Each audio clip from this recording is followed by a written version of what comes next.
In South Rancho Penasquitos, Darshana Patel was eager for the final forum between the two candidates vying for her vote. Most importantly, I want someone who's going to approach with an open mind and really think about residents. If you don't live in Claremont, Mira Mesa, Kearney Mesa, or part of Rancho Penasquitos, you may be unaware of the council race between Democrat Carol Kim and Republican Chris Cate. That's important for reducing congestion on those major thoroughfares. But nearly $1.5 million has poured into the race. 38-year-old Kim, a former teacher who now works at an education nonprofit, is a political newcomer. And I'm hoping that you'll support me and a new vision for San Diego. Holding the council member accountable for implementing those solutions. 31-year-old Cate is the vice president of the San Diego County Taxpayers Association and, despite his age, has a measurable history in San Diego politics. I want to be the city councilman that works with all of our neighbors. The two first-generation Asian Americans are running for more than just a spot on the council.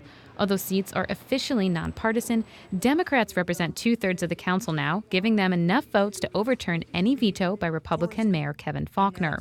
If Kim wins, the majority will remain intact. If Cate prevails, the mayor gets his veto power back. This is Carol Kim. I hope you're doing really well. In her District 6 campaign headquarters, Kim phones interns who have supported her first run at office. I just wanted to call, and I wanted to thank you so much for the time you've spent She says her rookie status is an asset. I really believe strongly in, especially local government, being of the people, for the people, by the people. Both Kim and her opponent list police and infrastructure as their top funding priorities. But she's focused on education. He's all about jobs. Yes, and that's my son over there. He's 9. The mother of 2 says Council President Todd Gloria has agreed to establish an education committee and appoint her chair if elected, and says she's even reached out to San Diego school board members. We have already started discussing possibilities in terms of the kinds of collaboration we could actually do between the city and the school districts. Gloria clarified that Kim's potential role would begin as a liaison to the school district and education community. No new council committee is envisioned at this time, but he could support one in the future. This is Chris Cate calling, running for city council. How you doing, sir? Across town, Cate makes fundraising calls from the downtown San Diego office of a Republican consulting firm. Since January 1st, Cate has raised at least $489,000, and independent committees have spent at least $709,000 to support him. Kim has raised at least $181,000, and independent committees have spent at least $88,000 supporting her. Cate says his council aspirations began when he worked in then-Councilman Mayor Faulconer's office. You know, it's like this is the only way to really affect change is to be on the dais and the one pushing the button and voting. If you had a chance...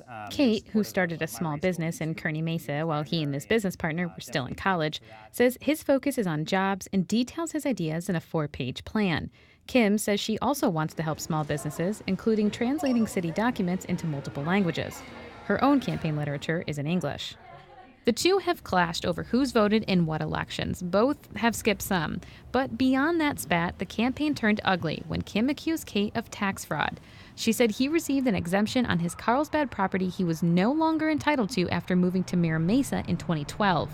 The miscalculation turned out to be a mistake on the county's part, but Kim says Cate should have noticed the $75 error. I think it's incredibly important to know that our elected leaders are people who will do the right thing even when no one is looking. Cate says the accusation highlights her inexperience. When you're making the step to actually accusing someone of being a criminal, I would think you'd want all of your facts straight. That is libraries, schools, park, fire service, etc. For District 6 voter Patel, the mudslinging and whether Democrats keep their supermajority don't carry much weight.